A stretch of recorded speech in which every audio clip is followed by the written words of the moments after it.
Musical on the beat. Welcome back to episode 17 of the Zoo House Sports Fantasy Football Zoo podcast. If this is your first time joining in, my name is Matt, aka Zoo House Zebra, and I'm joined once again by my better co-hosts. Tom, aka Zoo House Go. Just remember, never hate the game, just the players and your opponents. And Rich, aka Zoo House Bear, currently undertaking the world's worst experiment to see what happens when I lock myself in the world's hottest room for an hour. We're a bunch of mates who love being really hot and talking about fantasy sports, and I'm not talking about Lux. We're sweltering because in the UK right now it is too warm, and we're doing a podcast about it. Mostly about everything, the heat. Everything about the heat. Not Miami Heat though; they're really good. We've got everything covered, from potentially great advice to Super Bowl takes, sprinkled with a dash of silliness and humour, and what I would give for some ice cold takes right now. In this week's episode, we break down our first ever Money League, discuss who we would reach for, fade, and avoid in different drafts rounds of the PPR Redraft League, and finish it all off with our weekly visit to the petting zoo, where some talented animals will answer your burning questions. Right, I just want to quickly bring this back. I'm in a summer house right now where it's just the sun has been on it. I'm Who's in got a a summer sauna. house? I'm in a sauna. This is ridiculous. He's lucky In to have your a little We shall house. crack panelled on. garden room. I used to dream of having a house. Your video quality is very good from underneath that bridge though, mate, I have to say. Thank you. I mean, I wish it was a bridge. It's actually just a set of urinals outside of London. Right. Well, whether or not it's underneath a bridge or underneath a set of urinals, one thing we can talk about is college football. Underneath the NFL, what's going to happen this year? It's looking like they aren't going to go ahead with the season this year. However, have you seen the players walking out saying that they need a season, they want the season, and do you think this is going to be enough to sway it? It's difficult for the college guys, isn't it? I think Trevor Lawrence, there was something Yeah. I think came out in Barstool the other day where they're like, not only does this man have the most incredible hair I have ever seen, but he's actually so well spoken and knows exactly what he's talking about. But he was saying a lot of these kids come from less privileged backgrounds, and they know if they have to spend a year back at home, they're going to end up in the wrong crowds. I mean, look what happened to it was that murderous tight end for the Pats. Oh, Aaron Hernandez. Aaron Hernandez. Look what happened when he moved back to close to home. It all went off the rails. I think there's a lot of concern that, the college keeps saying we've got to look after the people before the athletes, but for a lot of these kids, being back home is probably going to be the worst thing that could happen to them, right? I mean, Aaron Hernandez had a few more issues going on than just moving back home.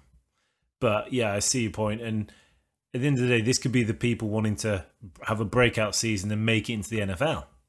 Think about it. If you've been in your freshman, then your sophomore, and you're looking for that breakout senior year, which players have had. Look at Joe Burrow. Kyler Okay, Murray the where year was- before. Yeah, where were these players 2 to 3 years ago? No one was really talking about them. If you're a Trevor Lawrence or a Justin Fields, yes. You're fine. Okay, I can understand. It's great that Justin Fields has come out and said he still wants it, and Trevor Lawrence has. But for these players on the cusp, or who may be looking to break into the senior team, make a name for themselves, they could come from nowhere and say some people get injured in front of you, and you get that step forward. These are people's entire livelihoods and careers we're talking about. And you say from It's deprived millions backgrounds. of dollars we're talking about. Millions. It's interesting of though, dollars isn't it? Where the NFL at the moment obviously is a $1 billion corporation business that is ticking over every season. Yet you look at college football, the players don't get paid. They get a college degree or whatever it is up there, but most they of them don't are get doing, paid for it. Hospitality studies.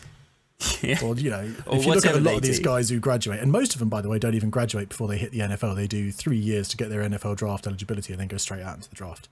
Most of the guys in the NFL, you'll see 2-3 years into the league, it will finally be like, oh, they've graduated, well done them. But it's always like with communication studies. If you're doing that, fair play to you. But, it's not the Or most marketing. traditional of... Oh, yeah. Who would do marketing, eh? Terrible. I mean, Anyway, to moving this on. point hey? though, before we move on, do you know the average football sports program to a university is worth $78 million? It's bonkers. It pays for all the other sports. If you look at they've few of them released their cost sheet breakdowns, and college football was paying for the volleyball teams, the lacrosse teams, half the baseball teams. It's absolutely insane. Maybe all That these is other crazy. team franchises of the universities should come out and say, look, we want you guys to play football. One thing, I mean- though, right? Imagine if the XFL this year says, Oh. you didn't get to play college football. Well, you can come play in the XFL, chaps. We don't mind. Well, the SEC are actually trying to suggest that. They're saying, look, if the Big Ten and the other college leagues, that names escaped me, like the other Pac-12 ones, and all that kind of Pac-12, stuff. yeah, the SEC, they're saying, look, actually, teams, universities come and play in ours. And then when does it become the trade-off between money and potentially lives? Well, the question comes, when does the NCAA lose their grip? Because if the NCAA comes out and goes, you can't play college football, and the SEC go, mate, you realise we make $80 million a year? Yeah, it's ultimately a question of money versus health, which is what all the major sports are going through now. Yeah. Right, sorry, Matt, we keep stopping Matt. you from moving us on. Sorry, Matt. That's all right. That's all Sorry, right. Matt. I mean, we're talking about whether or not corporations are taking into consideration people's health. I mean, it's just a fine line between that. But talking about fine lines between ruining your life and ruining your career, let's talk about Darius Geis. You can't do this with a chuckle. You can't I don't get have it. that deep speech and then just chuckling when you're talking about potential. That's the best segue you have ever done on this show. Oh my god! He's done. He's done. absolutely He's done. right? That's it. I do appreciate how the NFL is so hot on this sort of topic. If you get involved with anything, any sort of implications with the law, then it's taken very seriously. Whereas here in the EPL, you do feel like it's more of a slap on the wrist. Oh well, who cares? Get back on the field. But I read the other day that there was, I can't remember who it was, but got done for armed robbery. Oh yeah, And he's playing the NFL. And it's not the one or two cases, year you hear it. It's multiple times. And there's big names like Darius Geis. I mean, he was someone I was looking to pick up potentially later on in the draft, albeit. But he was there as actually a potential breakout bench warmer, but a breakout. But now he's gone. So, He's gone. So the NFL won't take action on what his suspension will be until his legal proceedings are finished.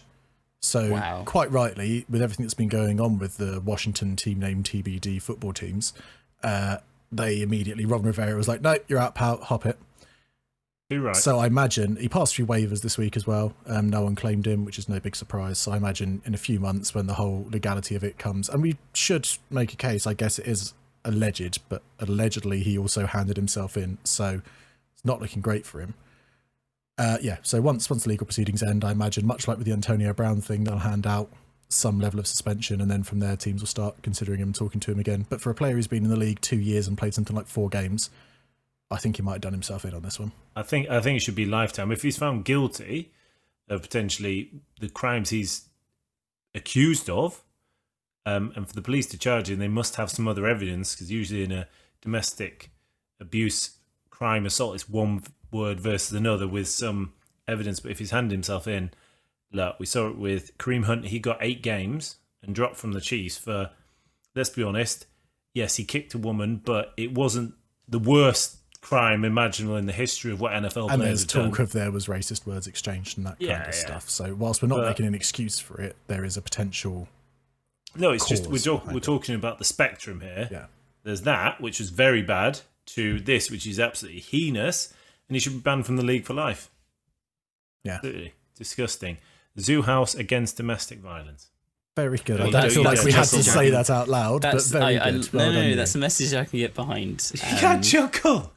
You can't chuckle afterwards. But I tell you what, let's move on to our next news outbreak. I'll pass this over to you, Tom.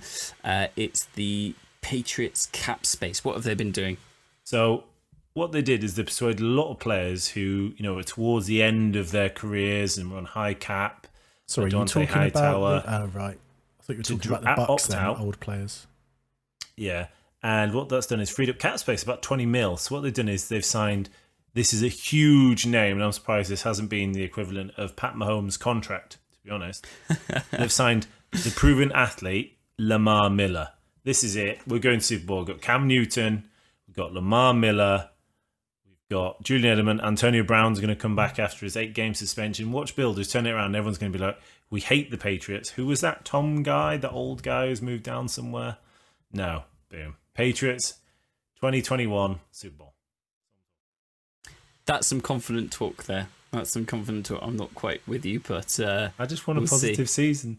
Positive season. Positive mental season. attitude. Put out good vibes and the world will pay you. Please. And talk about positive mental attitudes. 1 month. We have 1 month before opening night for the Texans versus Chiefs. Positive attitude that is going to go ahead and the season's going to live and we're going to be happy watching and having a fancy league this year. In fact, I might be wrong, but when this comes out on Thursday, is that exactly 4 weeks until the start of the season? Allegedly. 4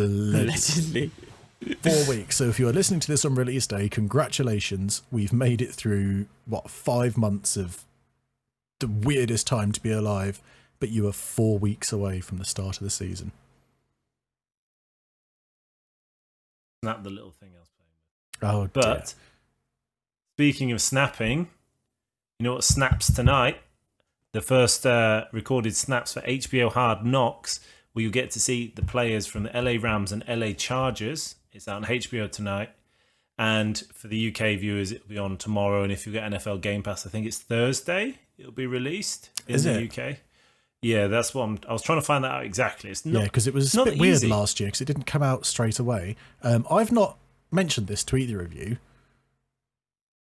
How do we feel about doing a bonus video of a watch along or a episode review from the start of Hard Knocks, considering it's the first bit of NFL real stuff that's happened since the draft? A review of a show reviewing teams sounds just following them through training camp. We'll be able to see what Austin Eckler's up to and all that kind of, I don't know. We'll see. Keenan Allen as well. That's who I want to know.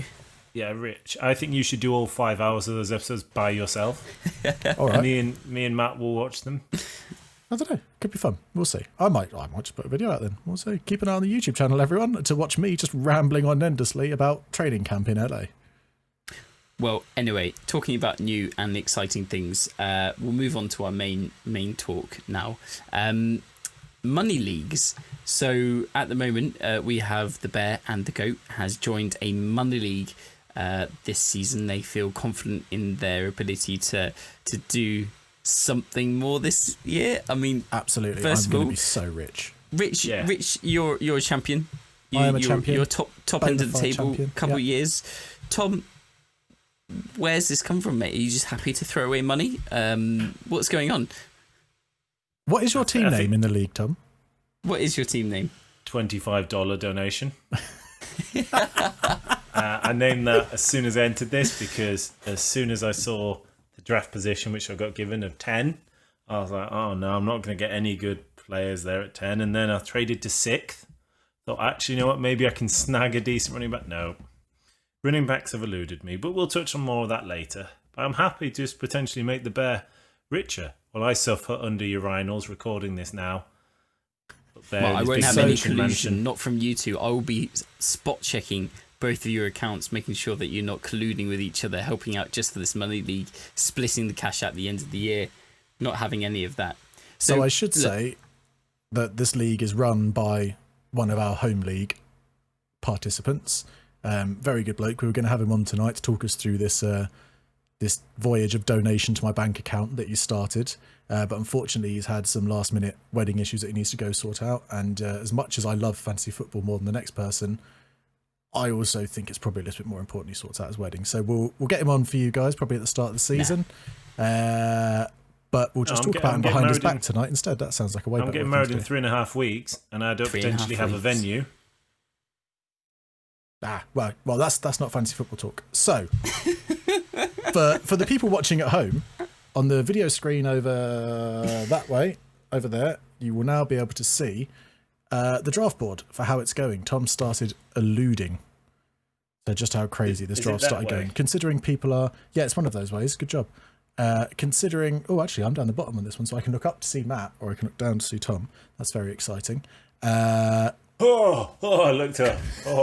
I'm blinded. Man, once. It went mental, didn't it, Tom? Yes, I think we entered into this money league going, okay, this is our first one. We don't really know. You were, what, third pick overall? Yeah. Yeah. Bear was third pick. And I got sixth pick. And we entered into this thinking, at sixth pick, I was expecting maybe Dalvin Cook or maybe, I don't know, Clyde Edwards-Helaire. Maybe you'd expect those to maybe go at sixth. I've seen Clyde Edwards-Helaire now go in the top 5 picks, which the Bear, I'm going to leave you to hand that and talk about that little oddity. And Matt, you're going to have to chime in as a CEH truther. But I've never seen a run on running backs, ironic pun I know, happen before in anything of my life. As you can see from the draft board. To be honest though, Tom, you've managed to get Michael Thomas at pick 6, 1.6, which is good value. I think that's great value. You're talking about Dalvin Cook being open for you. He was. Derrick Henry and Dalvin Cook were available, and I think you made a solid pick there.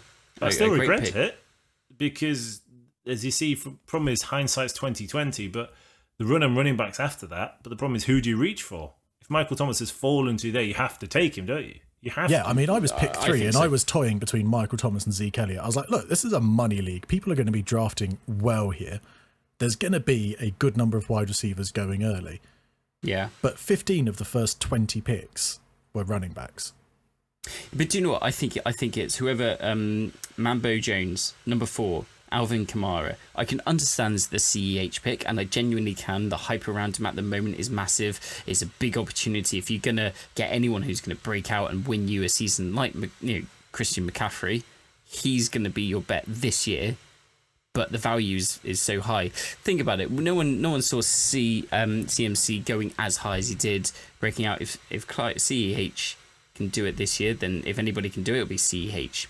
But I think Michael Thomas should have gone 1.4, and then you would have been left with Kamara, Cook, solid choices for your 6th pick. Yeah, but again, I wouldn't look at Alvin Kamara at 104 as being a horrible thing. No, absolutely. Can we point out that this league is run with no kickers, and it has the 2 flex options? So it's quarterback, 2 running back, 2 wide receiver, 2 flex, a tight end, and a defense in full PPR. So it's up on my screen now. People can see. So we've got obviously quarterback, 2 running back, 2 wide receiver. You've got your 2 wide receiver, running back, tight end, defense, and then a bunch of bench slots. So as Tom says, no kicker. So anyway, as you said, there were, how many did you say? 15 out of 20 were in the first 20 picks were running backs. As you say, this is ridiculous. So, even Travis Kelce and George Kittle got through to the 3rd round. It's crazy. In the 2nd round, what's crazy is look at the Bears' 2nd round pick of Tyreek Hill. At 208. That late, almost at the end of this. It was at the end of the 2nd. Tyreek Hill. Yeah. But the thing is, at my 2nd, DeAndre Hopkins, I was looking at, say, Aaron Jones, Austin Eckler, I think, was available, was it? Yep, both of those were available. Yep. Yeah, I just don't fancy Aaron Jones in the middle of the 2nd, I think is too steep. But then I thought, actually, maybe there's some running backs later on for me. But unfortunately, people still went running back mad. But we kept texting, didn't we, saying this run on running backs has to end in a 2nd. There's so much wide receiver value left now by the time you get to, as you say, Tom with DeAndre Hopkins at 205. That's where I was like, this is ridiculous now. Tyreek Hill, Julio Jones still on the board. Chris Godwin went in 301. We kept texting each other being like, this has got to end. This is going absolutely crazy. But if you look down the draft board, there's teams who went 4 running backs straight off. At the end of the day, I think you've both got terrific value in the 2nd round. Absolutely fantastic value. I wouldn't be upset by either of those picks, albeit hindsight in your running back situation. But Tom, Michael Thomas, DeAndre Hopkins, you're sorted. They're both solid wide receiver 1 choices. I was saying, do I try and do a 0.5? But what I did, I essentially pivoted to what I call a patented 0.4 running back strat, which is where this is where out of your first 5 picks, you look to pick 40% running backs in the later rounds. If this happens, and that's something I want to talk about. If you're in this draft, Matt and Rich, and you're in my position, would you have gone Aaron Jones or Austin Eckler or DeAndre Hopkins? And then I think so. I think by the time it got round to your 2nd pick, you almost had to read the right. I mean, I think your team's lovely. It's so lovely. But the writing was on the wall there that we were about to be real short of running backs real soon. I think I would have done the same as you, Tom, and just got the exceptional value out of the wide receivers, and then if you never know who's going to be available down the line, who's going to break out, and it's a risk. But you got 2 wide receiver slots, 2 flex slots, just pack them for the wide receivers and go with the passing game. I think there's tremendous value in the running backs going later. I think especially the 3rd round and the 4th round this year, you've got the D. Johnson strat, you've got Melvin Gordon, Le'Veon Bell. There's 3 really strong running backs. Leonard Fournette is now creeping into the 4th. So I think there you've got... I can't understand that. Right, so let's start snaking it a bit quicker and going down. So you, Rich, your 3rd pick, you got Travis Kelce. Fantastic. Once again, 3.3, you got Travis Kelce. Tom, you got David Johnson. You had to start getting running back somewhere, didn't you? Yeah. Start building that out, and David Johnson's at least got a track record. I could just see the couple of picks later. Jonathan Taylor went, which is quite early for Jonathan Taylor. Yeah, I mean, once again though, if you're going for a proper running back, first 4 picks running back, aren't you going to reach out for a potential breakout? Well, yeah, we'd run out of running backs by that point, is what I was about to say. Because I went running back first pick, wide receiver, tight end, wide receiver, because we just run out of running backs I wanted to take. Yeah. And then the hardest pick for me was 4th round because I was thinking, because I just missed out on Le'Veon and Melvin Gordon, who was a bit annoyed. I was hoping they'd fall to me. If one of them had, I'd feel a lot happier about my team. Sure. But I had to go tight end. You managed to pick up Zach Ertz. Yeah. You fitted the slot. Mark Andrews, albeit, did go around in a bit later, but I think I don't think he would have fallen back around the snake to you. No. And it's all about reaching, fading, and avoiding, which... Ooh. Oh, yeah. We will talk in depth about that. It was a reach for Zach Ertz, but I've always drafted a tight end in my first 4 rounds. Always, because then you can just lock and load. And you don't have to worry about it. There's only 1 week in the year you need to worry about it, if injuries. This is, I think we'll come on to this again in our reach fade or whatnot. But what I'm looking here is actually within the first 5 rounds, all the top 4 tight ends are gotten. I think the 3 of us here are all looking to get a tight end early. Yeah. I'm in our home league, I'm looking at, the first 3 rounds, and all 4 of those tight ends are going to be gone just so you can secure a good tight end. And as you said, Rich, last season you had so many issues trying to stream them and find a good one, and it just didn't work for you. And these are the bane of your life for that season. But anyway, moving on from that, we've got your next pick of Adam Thielen. Fantastic pick. I think that's absolutely solid. 4.8 as well. Another fantastic value. Do you know what? This is what I mean. You've got so many running backs gotten. I don't think their value is worth. For example, Adam Thielen 4.8 is exceptional value, especially with Stephon Diggs gone now. Yeah. Well, this is what I can't understand, because wide receivers, okay, they have less value than running backs, but by this point, the wide receivers left had so many more points and a PPR level last season. If you look at the historic 3-year average, than the running backs being taken. I couldn't understand why everyone was still going. It was like, that self-fulfilling prophecy that everyone had with toilet rolls earlier in the year. Yeah. They saw toilet rolls going, so then they had to go and buy toilet rolls. And it's just crazy stuff, though. Like, as you go around later, so I'll just say my next pick, 5-3, I took Robert Woods. Yeah. Which, again, Robert Woods 5-3 feels amazing. Someone then later on in that round, I won't name who, took David Montgomery instead of DJ Chark, AJ Brown, or Amari Cooper, which I think is just insane. I think that person needed an actual running back of some kind to fill out his RB2. But I guess this is the issue. You get so tempted into, streaming and picking up the value on the round rather than actually looking at your team, thinking, what do I need in my team? Yes, there are better value players on there. And this is a good strategy, I guess, to think about. Changing your strategy and being fluid when all the running backs go early. What do you suddenly do? Do you panic and suddenly grab as many running backs as you can? Do you start streaming great value wide receivers? Well, obviously we got 2 different versions here. You've got the 0.4 RB strat, and you've got, get the insane value strat. Yeah, well, it wasn't even insane value. It's just what fell to being. That's a horrible thing about being in the middle of a draft. Yeah. You're either reaching or like settling. Yeah. Yeah, I was surprised See- you swapped your 6 for 10. I just didn't. I've been one bookend before first, and what I was worried about being 10th is, ironically, hindsight, I would have stuck with 10th, the running backs, but I was scared I'd end up with Hopkins, Julio, or Hopkins, Tyreek. You know, Yeah. the best running backs. I thought I'd end up with 2 wide receivers, which is the real irony here because I've ended up with 2 wide receivers. So fate's dealt me a funny hand there. But you know what? I've now got so many wide receivers, I don't care. I've got every best rookie wide receiver, apart from Jalen Reagor. Interestingly, what I want to know your reasoning behind this, Rich, is you chose to have Robert Woods over Cooper Kupp. Do you think Woods is taking over this season?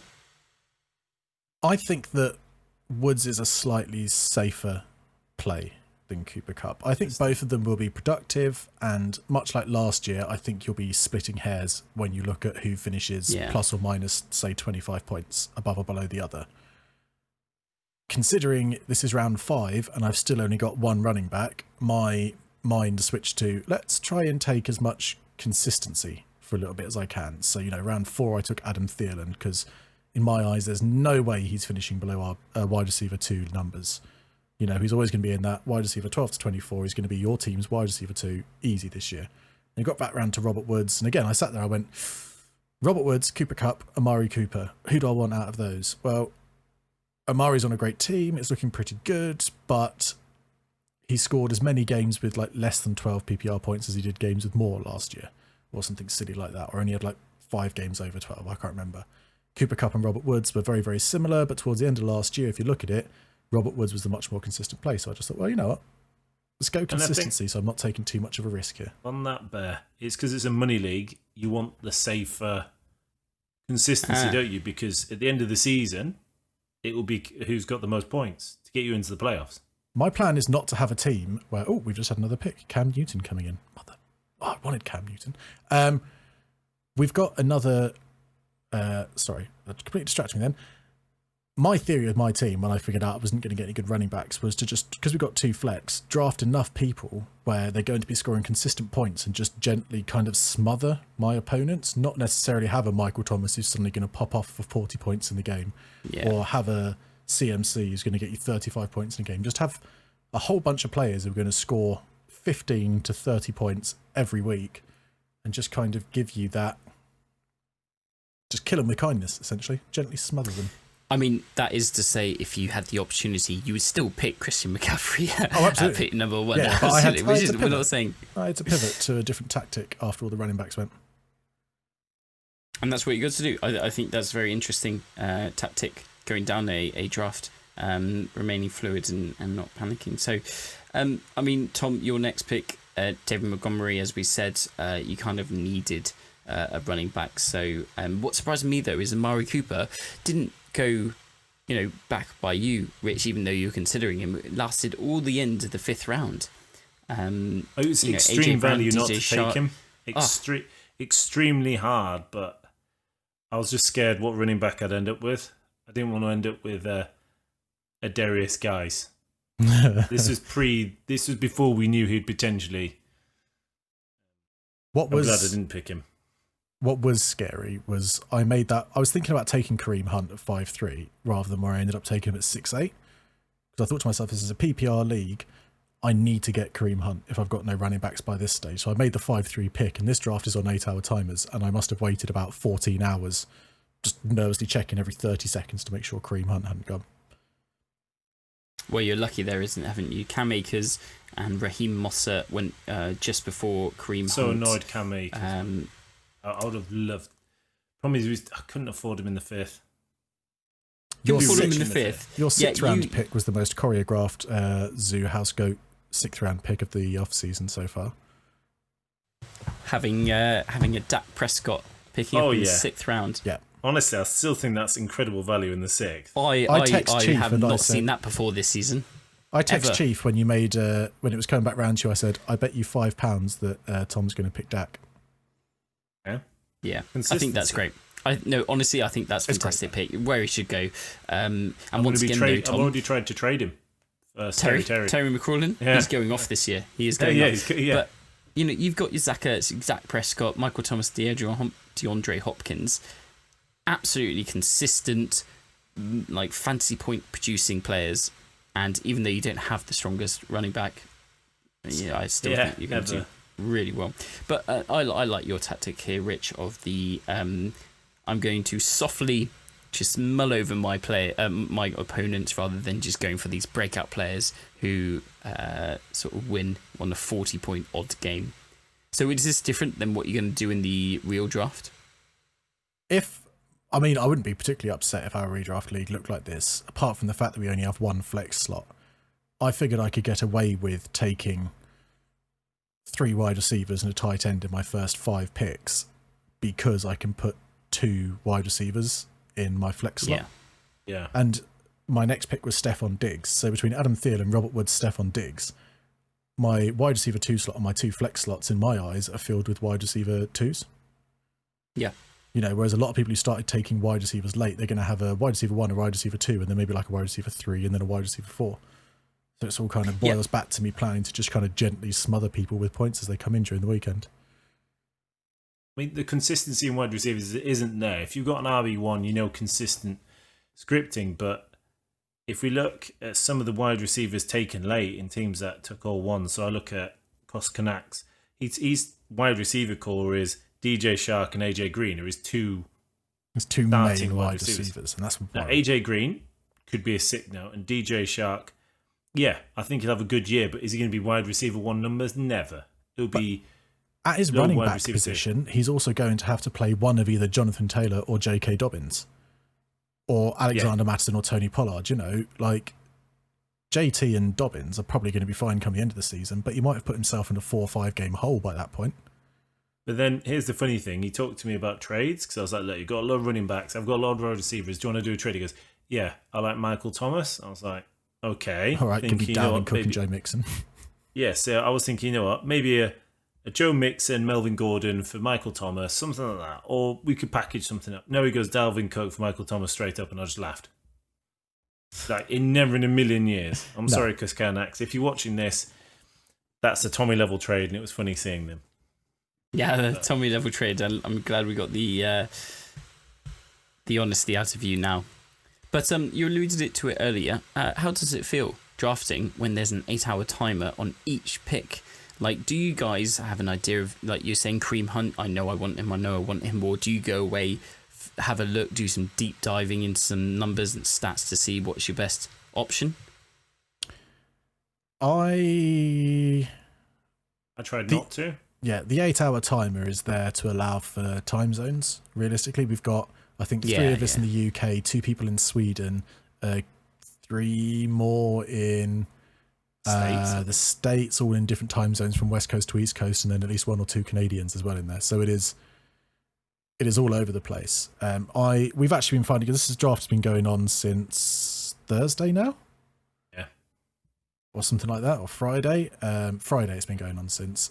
So it's taken a real long time. I'm starting to get a little bit irate. Everyone's entitled to their 8-hour timer, but also if we see you sitting there online and then flicking offline and then sitting online and then flicking offline, sort yourself out, mate. You don't need 8 hours to do a draft pick. Especially not in the later rounds. That's what's really been getting me on from like round 11 onwards. In our home league, if people were taking up the full 30 minutes, we'd be killing them in person. Yeah, I mean that's true, but I just love your sort of it's kind of from round 9, but we'll go through it. So CD Lamb, Jerry Jeudy, Justin Jefferson, you are getting yourself covered for these breakouts. I know, it's just taking breakout shots. Throw a bunch of darts. If anything happens, I had to play risk, and if anything happens to Adam Thielen, Justin Jefferson's wide receiver 1. Joe Burrow has just been drafted at 14-4, by the way.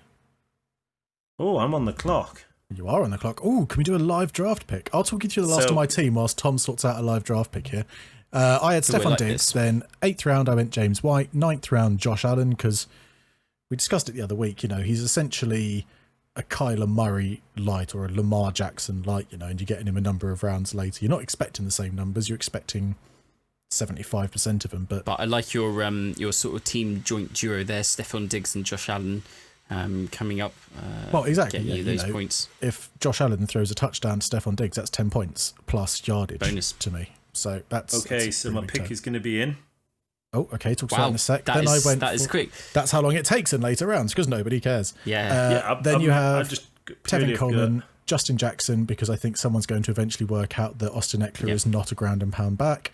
Lamar Miller, because the news about him joining the Pats broke about 5 seconds before my pick. I think that's a great pick. I thought, why not give it a go? You know, there's never really been a big, well, not recently, there's not been a massive running back coming out in New England. But again, if I need him to fill in and score me 9 points on a bye week, he can do it. And then Steelers defense. Pittsburgh Steelers. So even though the Ravens were available and they went in 13-10, you went Steelers over Ravens, even though in earlier podcasts, which I remember you saying, why do people rate the Steelers? Their defense aren't as good as they say. So why did you go those over, for example, the Ravens? The key thing to know about me is that I know little to nothing about defenses in fantasy football, and mostly I guess and get influenced by things I see online. And yesterday or this morning felt like a Pittsburgh Steelers type day, so I picked the Pittsburgh Steelers. Happy days. I can understand the defensive pick. And to honour our resident Minnesota Vikings fan, I'm locking in the Minnesota Vikings with my 14th pick. Do you know what? I think Wow. You're not going to get a good defense by the time it snakes back around to you. Minnesota Vikings, not bad defense, solid.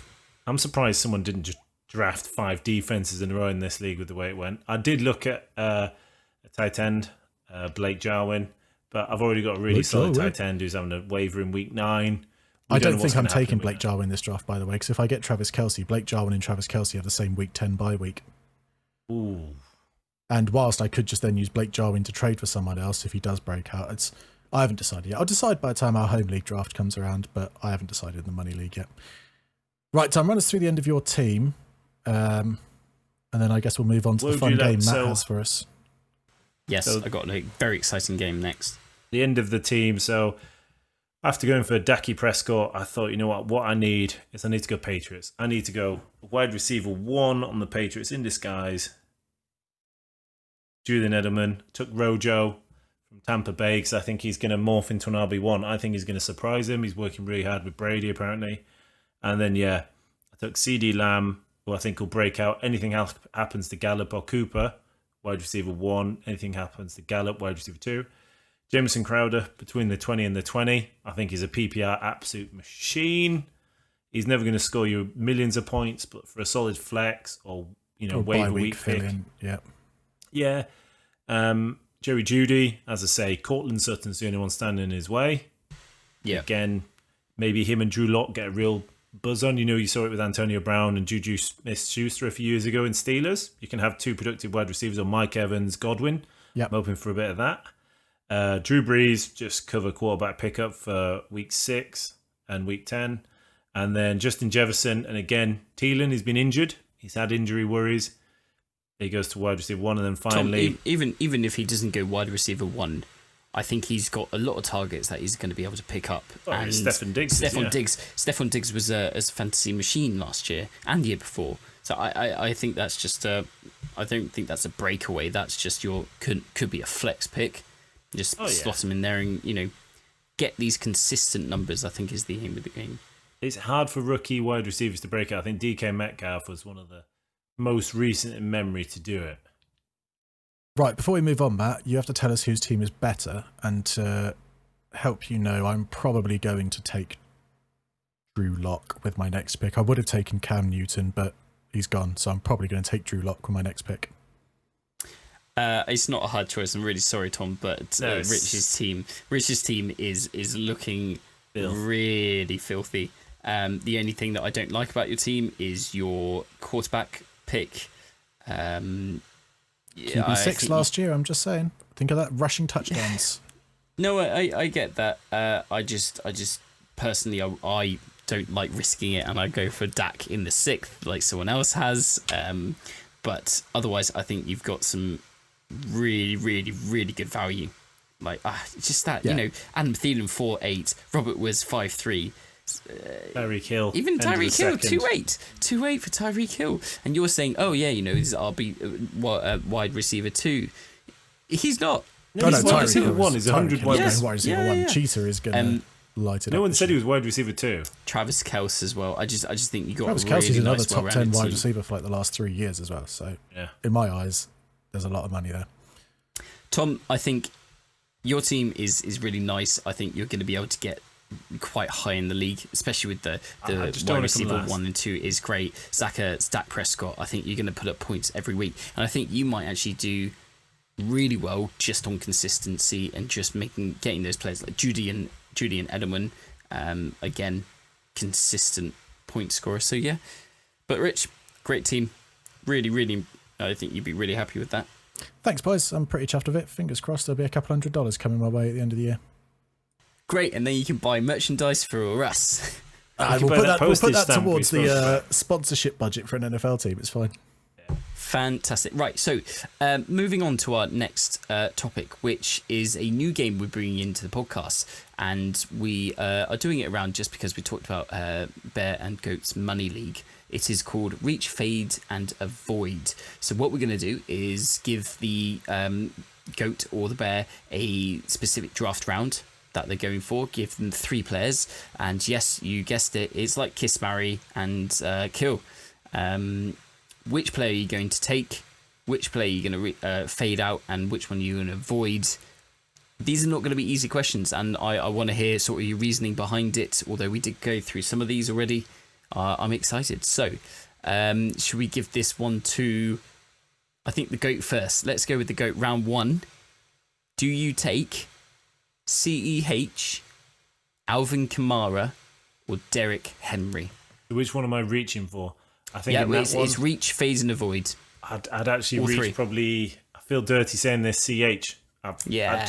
Kamara's come out that he's on a plant-based diet and he did an MCL tear last year, which I felt the pain of. So I'd probably fade him and avoid Derrick Henry in PPR leagues. I don't think he'll repeat last year's O-line running success. That's really interesting because I think it's actually now proven that if athletes kind of go on a plant-based diet, that yes, they can sustain their ability for a year or 2, but then after that they start seeing their stats go down. They just can't maintain the physicality they need. It's vegans. Yeah. Have you ever seen like a famous vegan warrior in history? No. You're going to get so many angry tweets. It's gonna, like the vegan army is coming for you with their Oh, The great. vegan You army's know what I'll coming do? to I'll show him the pork No. loin I smoked the other No. day. It was incredible. That was That's vegan. very fair. So that's great. So you'd reach for CH, fade Alvin Kamara, and avoid Derrick Henry, which as a round 1 pick I can understand. Right, Bear. Let's go on to a. let's go. What do you want? What do you want to do? Should we ask you the same question? Do you agree with Tom's analysis there? Or do you have any disagreements? I would probably. I like to think of this as you are. Well, it doesn't really matter where you are in the round, really. In round 1, I mean, I'd probably reach for Alvin Kamara if I was outside of the first 3 picks. Probably fade CEH. We saw him go 105 there. I'd be happier taking him 109 to 202 kind of range. And honestly, I know Derrick Henry is the center of that Vikings offense, but I just can't see there's so much risk. Titans. What did I say? Vikings. Sorry. Titans. Yeah, go on. I know he's the center of that Titans offense, but there's too much risk there for me. All it takes is one little thing, Right. and boom, done. I like that. I like that analysis. I like it. Okay, so and you did allude to the point there. It doesn't matter where you are in the picks. It doesn't matter who you currently have. All that matters is that these are the next 3 players. What's going to be your best value, and what do you think is going to be your worst? So, round 2, you have an option of Joe Mixon, Nick Chubb, or Josh Jacobs. Who do you reach, fade, and avoid? Who's starting? you I go wasn't first this time. concentrating. Me. Cool. Round 2, Joe Mixon, Nick Chubb, Josh Jacobs. This is tricky, actually, because I've been, as you can see by my team, I'm a bit of a cream hunt truth, and I think he hurts Nick Chubb. I probably think he hurts Nick Chubb a bit more than other people think he hurts Nick Chubb. And I don't know what it is. really like Mixon. He annoyed me when I had him in his rookie year, but he was a rookie running back on what's realistically a terrible team. But they've made some improvements to their O-line. I would probably reach a bit higher than I should for Joe Mixon. Number one overall pick coming into your team is going to be a bit of a morale boost for everyone. I would fade Nick Chubb and I would avoid Josh Jacobs. I like Josh Jacobs. He did a lot of work for me, even with only one arm at the end of last year. But I would take Chubb over Jacobs. So unfortunately, Jacobs is just the casualty of this scenario. So can we just pause the podcast? I'm just going to ring an ambulance. I think you just I just don't think you've had like a aneurysm or a stroke or something. Tom, give me your counter view then. I agree with reaching Mixon. I like that. Yep. But I'd fade Josh Jacobs and I'd avoid Nick Chubb. I was a Chubb truther last year. You were the biggest Chubb truther we know. Yeah. Things are Kareem Hunt came in. You've got a shirt with Chubb. Yeah. No, I don't. Oh, you don't? Oh. No, I was tempted to buy one because that was the only player my partner knew. She loved Chubb. That'll be his wedding present. That's it. That's it. But Josh Jacobs is coming into that Raiders offense, which has had huge improvement. Okay. And he's the only thing there that could actually do anything last year. He was a rookie coming in. Now it's his second season. Nick Chubb has got Kareem Hunt to compete with. He's got Odell Beckham. He's got Jarvis Landry. He's got Austin Hooper, David Njoku. The Raiders don't have anywhere near that talent of receiver core, so they're going to still be playing everything through. And they're apparently talking about being a third down passing back, and Gruden's an old school coach who wants to run it. So I don't know how you can avoid Jacobs and fade Chubb. I'd fade Jacobs and avoid. I'm going to be really honest with you. I was very lucky that by the time I was allowed to pick my draft pick in our home league and 2 was still open, I jumped at 2 so I didn't have to make these decisions. And actually being pick 9, this is kind of where I'm sitting. This is where I'm sitting. You wonder why I'm asking you guys some advice on this one. Look, I think Josh Jacobs does just get over Nick Chubb there purely because I think Derek Carr is going to have a massive season this season. I think there's a lot of faith being restored into him, a lot of hype about how he's going to potentially bring the Raiders into a potential playoff team. But I would definitely wait and not hold my breath for that one. Are we upgrading Derek, going up? Are we upgrading Derek Carr from beige to cream then for this season? Magnolia. You go from beige to Magnolia. So that is perfect. so Magnolia. British as well, I think. So, okay. Hold on. If you're American and listening to this, and magnolia is also a colour there that people use to paint really boring rooms, let me know because I'm curious. Every single room in my house is magnolia. Yeah, I know your house is so boring. It's not. Okay. It's the revamped Derek Carr house. I think he could live here, and you wouldn't see him against the wall. If he was naked, you wouldn't know he was here. Moving on to the next question for you. I don't know how easy this is going to be. So, Tom, we'll start with you. You're drafting in round 3. You got Mike Evans, Kenny Golladay, or Allen Robinson. All right, reach Golladay, fade Evans, avoid Robinson. Interesting. Now, easy one for me. Kenny Golladay is the only viable target in Detroit. You might argue Marvin Jones is there.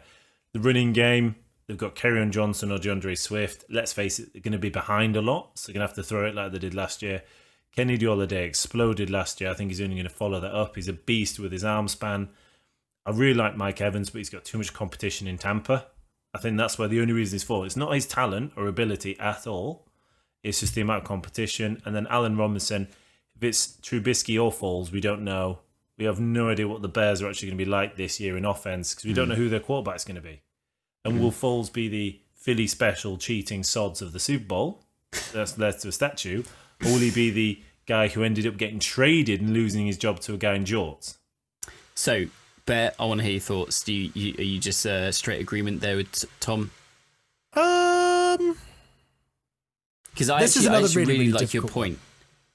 I like Tom's point there about Mike Evans and the fact that there's so much competition in the market there for targets. You got Gronk coming in, Chris Godwin, let alone actually their improved running game. So you see, my big question there though is I can see how Gronk would take targets away from Godwin. Godwin lines up in the slot about 50% of the time. Mike Evans lines up there, I think, just under 20% of the time.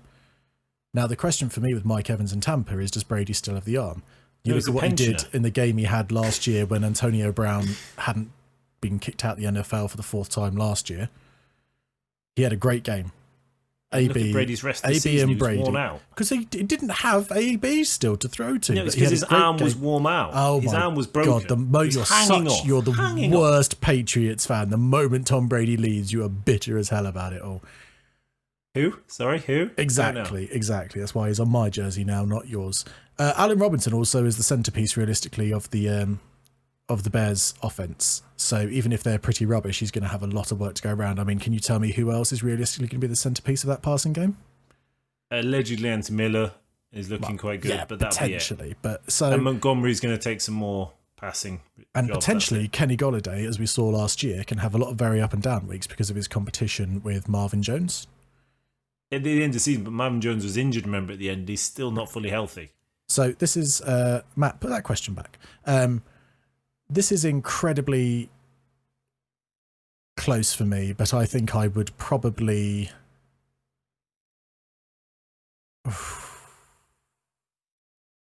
reach for Evans,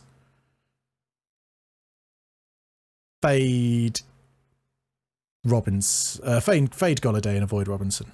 It's too much risk. Okay. Okay. No, I mean, they're both actually respectable choices there, so I will take it. Right, we got 3 more of these. Let's fire through them. So this one, I think, Rich, you've kind of answered already, so I'm going to go straight to Tom on this one. Round 5, Cooper Kupp, Robert Woods, or Tyler Lockett. Now, that just happenstance the fact that, Rich, you had all these options available in round 5, and you went Woods over Kupp, and you didn't even see Lockett. So I think we know your options there. Yep. Tom, do you agree? Are you with him, or do you No, believe Kupp? I'd go Cooper Kupp. I think he's more explosive. He's the wide receiver 1 in LA. Woods had a great finish to the season, but the start of the season, I remember some games he scored me 3 points, and he only scored 2 touchdowns last year, so he wasn't getting the red zone looks. That means you're getting But touchdown regression. He finished pretty high in the wide receivers, though, last year. Yeah, I know, without touchdowns, but I mean, he doesn't get touchdown looks. And the LA Rams O-line's got worse. Okay, they've lost the superstar running back in Gurley. And I think Kupp and Goff love it. I'd have to reach Kupp.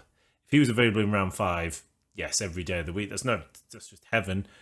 And I can see where you're coming from. It's a sliver, but it's a decent sliver of fat between him and Woods, which I'd fade, and then Lockett I'd avoid, because I think DK Metcalf is just an absolute beast and he's going to progress. Yeah, swap Woods and Kupp, and I absolutely agree with you. LA, one of the most passing teams in the league. They love to pass, so it makes sense to go between those two. And I agree, it's a toss-up. Because I picked Woods, Kupp will go off. And yeah, I agree with you. I love DK, so I'd rather take DK in later rounds than take Lockett in early rounds. There you go. I like that. Good analysis there. So this next one, the next 2, in fact, are kind of more towards the speciality teams. Tight end. So you're in round 7. The top 4 tight ends have gone, and you think it's not going to make it back to your snake. Now you have Evan Ingram, Gronk, or Tyler Higbee. Who do you reach, fade, and avoid? Yeah, go for it, Rich. You obviously reach for Gronk. Now, I am a Bucks fan. After a year off. It's after a year off, Brady, but new you see it team. all over Twitter, you see it all over Instagram. We saw it for years in Foxborough. There is no denying that if Brady is in a pinch, he's going to look at Gronk. You know, they don't bring someone in and spend cap on someone who's going to be there Fourth for round pick. Exactly, a 4th round pick, whatever it is, as well, just to sell some jerseys, do they? BA's not like that. He's there, he's trying to win a Super Bowl because he is one of the great coaches of NFL history, and all he's really missing is a commanding Super Bowl run. And I think that'd be great for him with Gronk. I would fade Ingram. I think Ingram's a perfectly good tight end, but I also think at some point during the season it's inevitable he's going to miss 4 games through injury, which I know is also a risk with Gronk, but he's had a year off, so he should be fresh. And I'm going to avoid Tyler Higbee because that whole Higbee-Everett thing, I don't want to get involved in that. Yeah, I can't really disagree with the Bear. I think Gronk, absolute legend. He would have stayed legendary status. He would have been a guaranteed Hall of Famer first round, except he's come out of retirement just like the rest of those in Tampa that are all either retirement or out of retirement or retirement age. That is just Tampa. I've been there. I've seen the people who live there. Yeah, we have. And Evan Ingram, yeah, is a sick note, fantastic potential and talent. And when he's healthy and going, yeah, you'll get 5 or 6 really good games out of him. But that's not going to win you a championship. It's going to either get you to the playoffs or stop you fighting for the spoon. And Tyler Higbee, I was looking at Tyler Higbee. In some leagues I've got him.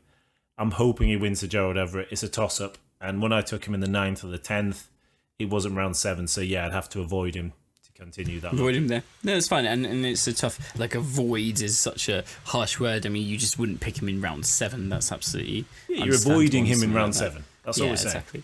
So, our last one of the game. Round 12. 49ers have gone as a defense, and you're panicking because the Snakes, let's say you're pick 9 and it's come to you and you don't think it's going to come back 18 picks later or whatever it is. So you got Ravens, Pittsburgh or Bills. Now, Rich, you had an off day and you chose Pittsburgh.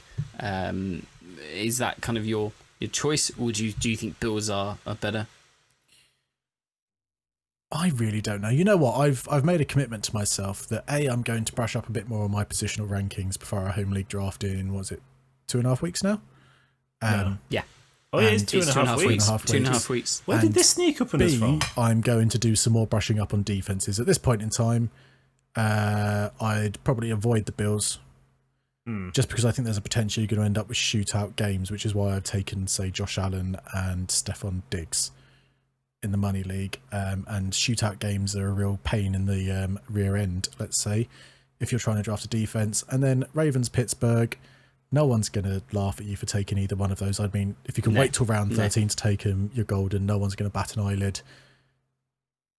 Reach or fade, whichever one you want. I don't care. Pretty even then. Yeah, I'd probably, if I had to, I'd probably say Pittsburgh. I fancy their defense kept them in games last year. If you look how many tight games they had last year, considering they're the quarterback who got himself hit by his own helmet, that's how bad he was. That's not what happened. He was hit with his own helmet, correct? He got himself hit with his own helmet.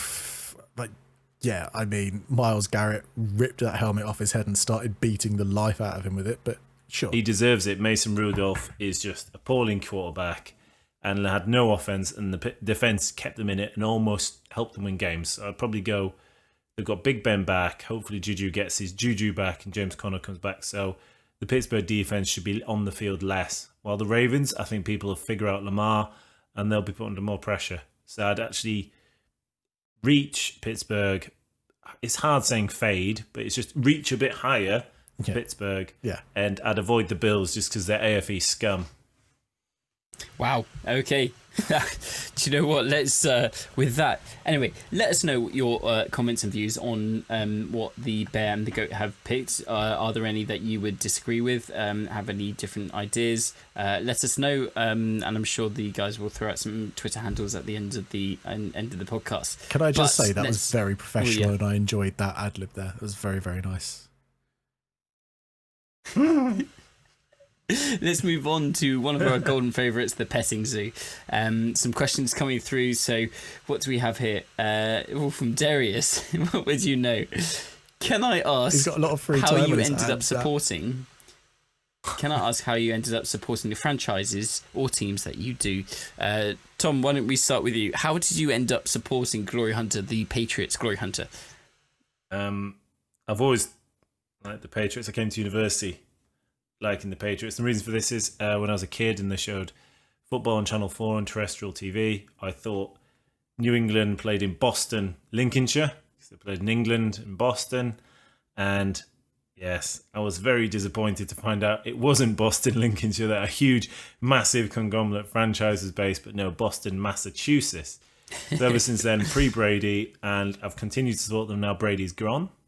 And I always will do, and I've watched every single Super Bowl they've been in, including the 28-3 masterpiece. And did you watch all of that, or did you throw a tantrum halfway through and go to bed, and I had to keep ringing you to wake you up to watch it when they were making a comeback? I'm afraid, allegedly, I don't know what we're talking about here. If you had any witnesses to corroborate this, we could. But I'd like to deflate your story there. And no, I don't recall that. All right, Rich. Well, you are a Buccaneers fan. How did that come by? My journey to finding a team was much more arduous. I didn't really discover the NFL until we got to university. It's well over 10 years ago now, isn't it? And I kind of flitted around between teams. There was a year where I remember sitting down and saying to Tom, I was like, I think I might be a Patriots fan. And it was a very testing moment in my life. I don't know, every season, I think every season I'd watch Hard Knocks and be like, oh, I like them, so I've got a Goff jersey in the cupboard, all that kind of stuff. But a few years ago, I went with my partner to visit where her grandparents have a house in Florida, and they stay in Sarasota. Nice. So we went out there, stayed there for a bit, and it happened to be in December. And I looked up and saw that the Buccaneers had a home game on. So I was like, well, I've been to plenty of the England games, but I've never actually been to an NFL game in America. Went to Raymond James like 2 days later and loved every moment of it. And there is no way that after that was my first real American football game in America. They were playing the Lions, and I'm not going to be a Lions fan. So there's no way that I couldn't be a Bucs fan. And it's great. And one of the best things was last year, the GOAT and I ended up going to America for a quick trip for the Super Bowl. And we spent a few days in Miami, then a few days up in Tampa, and we actually managed to go to Raymond James and get photos on the ship, which they almost never let people on. So that was a pretty cool day out. So yeah, that's how I'm a Tampa fan. Nice. Well, and yourself? Minnesota Vikings. So I a bit like you, Rich, I don't think I picked really NFL up until university, and even after that I don't think I really got committed into it. And so we started our fantasy league, where suddenly we got some interest. And when that started happening, I didn't really have a team, and this is going to be not a great story, but essentially I had Stephon Diggs on my team and Adam Thielen. Absolutely love them both and still played them together. I still actually did pretty well considering in my first test try in fantasy league. But did you? Nope. But we're moving on. Anyway, so that really is it. I didn't want to support, become a glory hunter of just coming onto a franchise like the Patriots and just jumping on the bandwagon. I thought I'd go for someone who's a bit more of an I want to say underdog. I guess they are really, but also really like their style of the game. So that's why I'm a Minnesota fan. Skol. Who's the head coach of the Vikings now, Matt? Oh, I did know this. Well, I couldn't even tell you who is head coach of the Vikings. No. I want to say Zimmer. Fuck yes, it is. Is it? Yes, I think it is actually. Yes. Okay. All right, I'll take your word for it. Sorry, that's pretty cruel by me. I'm putting him on the spot, but it's pretty easy for the Patriots. Mike Zimmer. Nike. Yes, it is Mike Zimmer. Yeah, it's just Nike the dog. He's the secret mastermind. So, anyway, let's move on to our next question. And this is from Rob in Plymouth. Rob, thanks for coming on the show and asking us. Is this the Rob in Plymouth who keeps telling us that he's cheating at fantasy every year? Yes, but I'm hoping he's got a really good question that I think is good. So, what is your favourite site to do mock drafts on, and why? Have you guys done a lot of different mock drafts on different sites? I mean, I've tried it on, NFL site, the Sleeper app, the Fantasy Football mock draft. Those are the only three I kind of rotate around.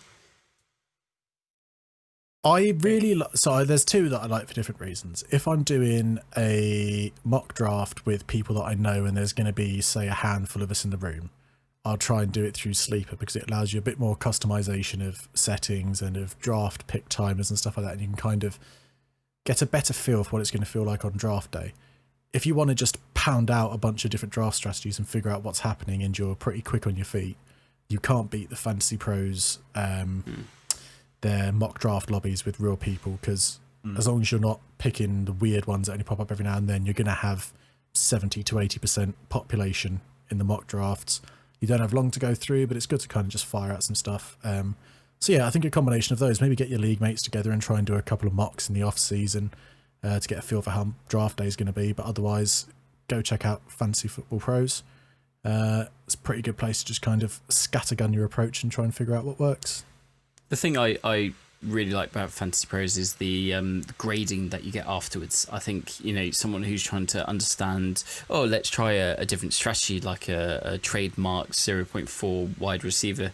strategy. If you actually did it in there, they can grade it on I don't know what stats they use, maybe ADP and the projected points and all this sort of stuff, but it's nice to go through and suddenly see like, right, that definitely did not work, let's avoid doing that sort of tactic again, or let's pick Dak at 6 maybe. I don't know, some other tactics that you can placement. Strong place, but no, that's I really like them for that reason. But anyway, I can't disagree with any of what you said. And Rob, if I think it's the person who's asked the question, I want to know who drafts for you and writes what your draft strat should be. And also, just stay out the sun. Hasty sod. All right, enough of that. Let's. I think with that anyway, we'll call it a day. If you've enjoyed today's show, be a friend, tell a friend.